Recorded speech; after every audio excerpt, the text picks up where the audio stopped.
and welcome to this late night edition of the Moriah Nightly News. Due to some engagements earlier this evening, I am late to the party, but this is probably far better than anything Jimmy Fallon has produced in the last 10 years.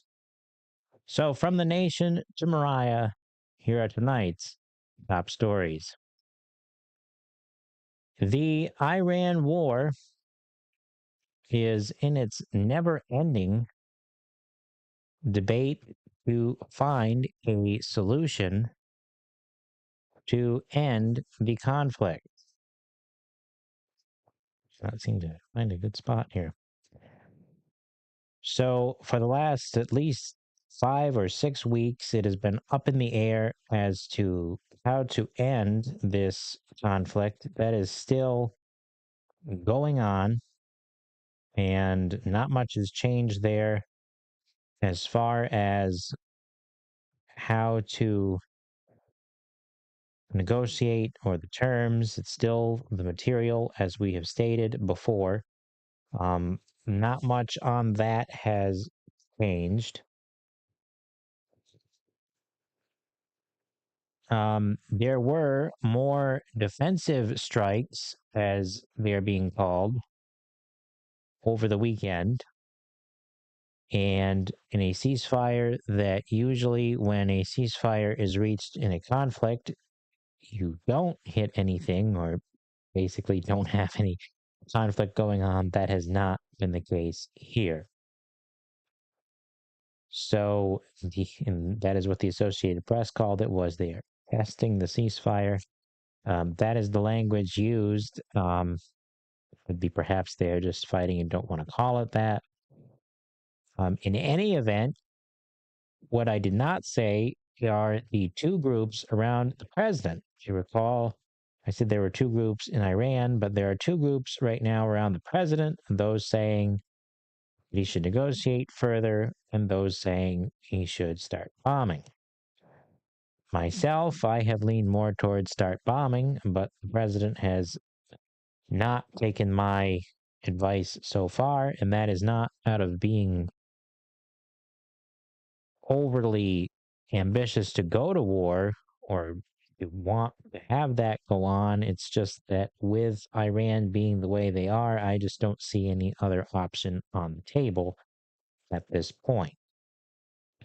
So that is where that stands. We will see where that will go. If it will, it will eventually go forward. They did agree to a 60-day framework, so we'll see how that all pans out in the days ahead. There are questions over stockpile shortages or weapons shortages, and it appears not to be so much conventional weapons, as I understand them, but more precise weapons like Tomahawk missiles, Patriot systems, and THAAD interceptors are the three that are mentioned by the Associated Press. And that seems to be a misconception by planners in the Pentagon and the War Department, who thought that after the fall of the Soviet Union, these types of things would not be needed. Or not that they would not be needed per se, but that their use would be only in limited operations. And with the rise of China and Russia and other adversaries like Iran, that has not been the case. And so they seem to have that assumption tested at this point. I don't believe that's something to fear, as others in the media would have you to believe, and peddle fear to you like it's going out of style, because the Pentagon and the War Department have been planning for this long before this war began, and have been looking to the private sector to ramp up production similar to the ways that they did in the World War II era. So again, we will see how that all pans out. The president has so far ignored my suggestions on foreign policy, but fortunately, I don't have to make the decisions that make the headlines. I just have to tell you what the headlines are. With that being said, we move a little bit more down the pike to the New York State level. And again, there were some more details released on the budget that was passed last week, with New York State passing a 268.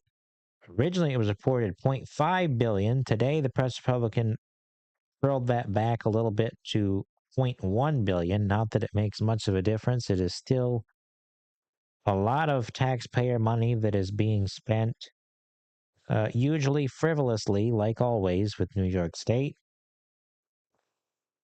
And what was interesting to note today was the reaction by local leaders like Matt Simpson and Dan Steck.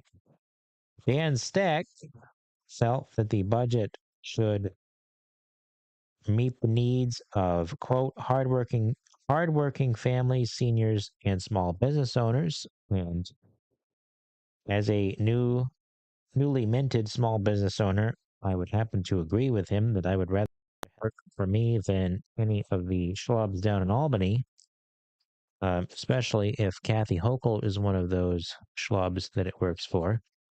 So, that being said, that Deck believed that it was not up to par and only pays lip service to the energy costs, referencing, of course, that power uh, check that she put in there, that Queen Kathy put in there, and ignores the cost of Medicaid spending that was just totally bypassed and overlooked entirely. And that was from the Press Republicans reporting on that. The local leaders also highlighted, and this would get glossed over, I'm sure, by even some of those in our region that would report on this, like my NBC Channel 5. We would know them better as WPTZ, although they don't go by that anymore. That would not point out to you the fact that there was what was called a gold parachute by some, giving a bailout to New York City Mayor Zohar Mamdani. I think that's Zohar. I think there's an R in there. Zohar, doesn't matter. We all know him as Mamdani, the mayor from New York City, that blew through all of New York City's money so fast that he had to come crawling to Albany for a bailout in just, 6 months in office? And I would also like to point out that it was widely reported over the weekend that he did not attend the New York City Israel Day that has been a long-standing tradition in New York City. Every New York City mayor has attended since it was begun back in 1940, probably 1948, if I had to guess, when Israel was founded. Governor Hochul herself was there, a prominent Democrat. Chuck Schumer was there, who himself is Jewish. And Mamdani cannot, because he has to show his true anti-Israeli, anti-American colors. And that is my real opinion on that man. He is not good and probably working for the Antichrist, truth be told. At least the spirit of the Antichrist, and that is another can of worms that I'm not going to get into here. The good news that came out of that budget, however, was the death gamble legislation, as it were called, and that was to provide a layer of protection for the benefits for corrections officers, that families would get to keep those benefits in the event of untimely death and things like that, death in the line of duty, anything like that.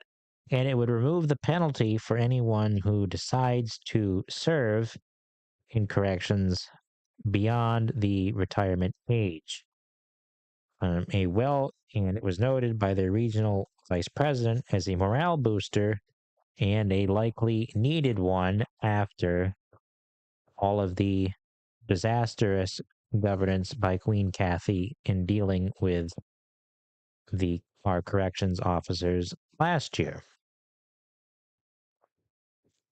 So you can get my opinion on that event last year and our disastrous and failed governor, I might add. That being said, we move into our business spotlight, and I'm doing something vastly, vastly different tonight for this segment, and that is to mention to you what really is a 501c3 nonprofit in our region. They operate as a 501c3 nonprofit, and now I can't say that this is the actual business name, but what they put on for us in the summertime is, of course, the Essex County Fair. And I do believe, looking at the notes from the meeting tonight, that they run as the Essex County Agricultural Society as their formal name, and then that's likely the public. Anyway, that doesn't matter anyway. But in any event, the 177th Essex County Fair runs July 29th through August 2nd, as we had announced here probably about a month ago now. That is the being called was one of the largest in years, but particularly for the Midway and the Carnival section of that, they are having a new company come in there, and that is why the dates are earlier this year. As some of you who follow will note, that it is probably at least a week and a half to 2 weeks earlier this year than it was last year. But it is that, but this Midway Carnival company that's coming in there this year is anticipated to be the largest in 30 years. And yes, that is a direct quote from our Fair Board president, Denny Westover. The events also are motorsports heavy this year, which if you're a motorsports buff like I am, you'll appreciate that. And so that is very much something to look forward to. And the Moriah channel will be there as well. We're excited about that. And of course, coming up on June 27th, they're having a tractor pull up there at the fairgrounds in Westport, sponsored by the Vermont Tractor Pullers Association. And they are looking for help for volunteers for the parking lot and at the fair, and also to run the gate during Fair Week. Your best bet, I would say, would be to look on their Facebook page to get in touch with anyone out there, and I will be getting more information on here as well as we go along. This Saturday is a golf scrimmage and fundraiser, and that you will find on their page. I meant to look to get more information as to where exactly that will be, what golf course in the region will host that. I assume it would be in Westport, but you know what they say about assuming things. I will be sure to post that below.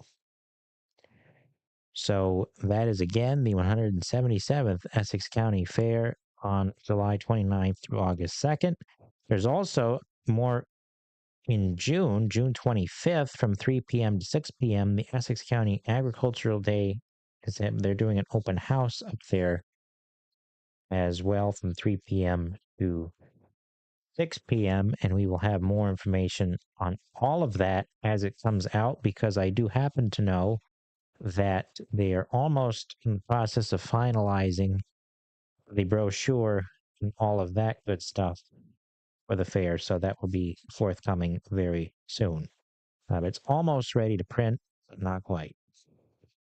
As you know, all of those things take proofreading and all of that. So that being said, we move to the local headlines tonight, and switching things up a bit because it was a slow news day. And so one of the things that came in over the weekend was were the results from the Ticonderoga school budget vote. And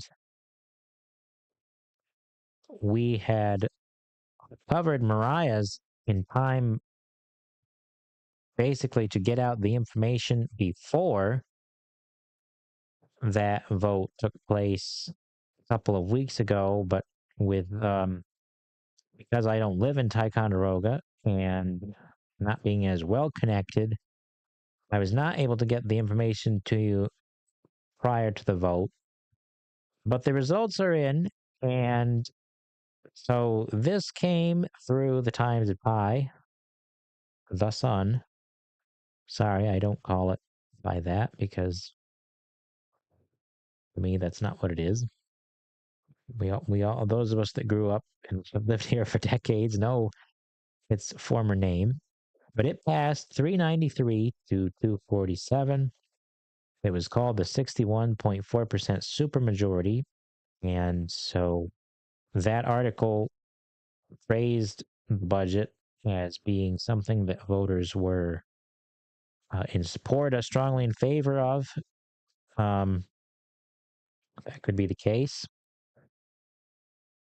However, you're talking about, again, 600 or so people voting in a town of 5,000 people, which I always like to point out low vote turnouts on things that matter.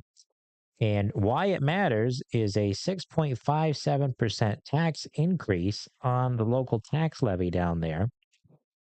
And that's about, you're looking at $14 million on the tax levy. So it was a $23.9 million total budget, and about 14 million of that is going on the local tax levy. The rest of that, of course, comes usually from state aid, as it would here in Moriah, or any other school district gets state aid, and that offsets at least the local costs. But I always tell people it is still taxpayer money, because if it's from the state or the local level, it's still tax dollars. So, and then of course, the planned use for that money goes to things like for hiring a new business teacher, and there were a couple of other teachers in the high school, AIS teachers for elementary to provide extra help for students. All of that was good by the Sun's reporting. And however, I am finding mixed reviews around social media and other places due to that increase in tax revenue being put on the burden of local taxpayers.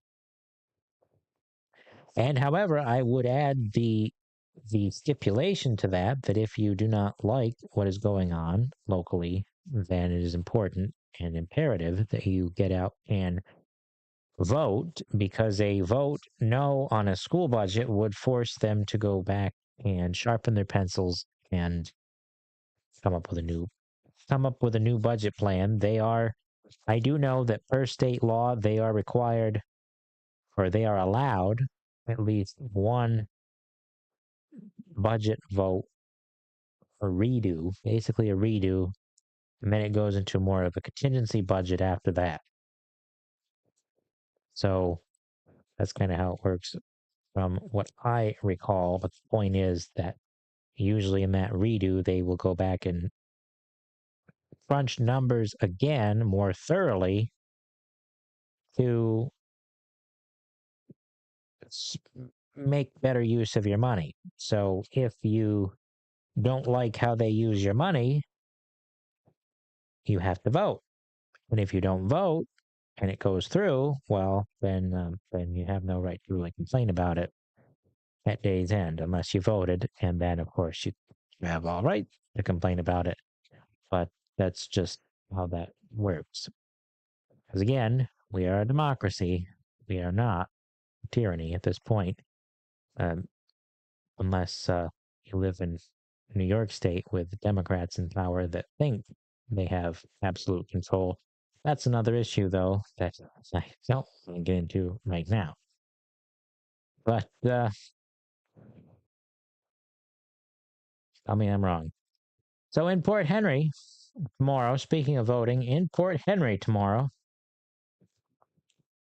June 2nd, and that has been an anticipated day for Port Henry residents in Fire District 3. They will vote from noon to 9 p.m. on the new Port Henry Firehouse for the vote there. It's about a 7,000 square foot building that is looking to be built there. You can go online at www.porthenryfire.com. That is a website that has that full presentation of everything that we found at the meeting last week at the public information session with that breakdown of information. It's about a $74 per 100,000 that would be added to your assessment. It was a 30-year bond at 1.6 million added to the local tax levy in Port Henry District, Fire District number 3, as long as all of that were to go through and be passed. If it is rejected, that is a 3.3. That of course it's about 4.5 million altogether, or so. About 3.3 million is a grant obtained by Elise Stefanik, and the rest, 1.6 million, is on the local tax burden.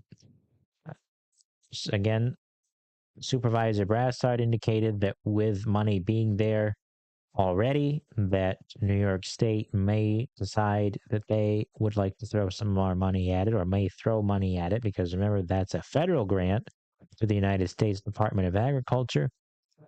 And I would not be surprised if that were to happen, because New York State does like to throw money at things anyway, as we've well established on this program. So, but in any case, that will be up to Port Henry voters to decide in the number 3 fire district in Port Henry. That is June 2nd, tomorrow, from noon to 9 p.m. at the current fire station at 11 Church Street in Port Henry. And again, if you want all of the information and what was presented at last week's meeting, it was www.porthenryfire.com, and they will be having, if it passes, they will be seeking more community involvement and input for the exterior of the building in siding, color and paint, and or more designing, I guess, of the exterior is how it was presented at that meeting. And I always encourage any type of involvement in the political process, especially here locally, whether that's with this vote on the referendum, or with the school budgets, or with our town and local officials. So that is the Moriah Nightly News on this late Monday evening. I hope that your week and this month of June is off to a good start. Remembering, of course, not the things that are celebrated in other media outlets that do not deserve mentioning, but remembering the heroes that have made America as the D-Day anniversary approaches, choosing, rather than commemorating things that God hates, like Pride Month, remembering to honor those heroes among us, like Mr. Neji, as the Allied invasion of Normandy takes on its annual anniversary, a much more worthy and deserving cause worth celebrating. So that is the Moriah Nightly News on this 1st of June, 2026. We hope to see you back here Wednesday evening.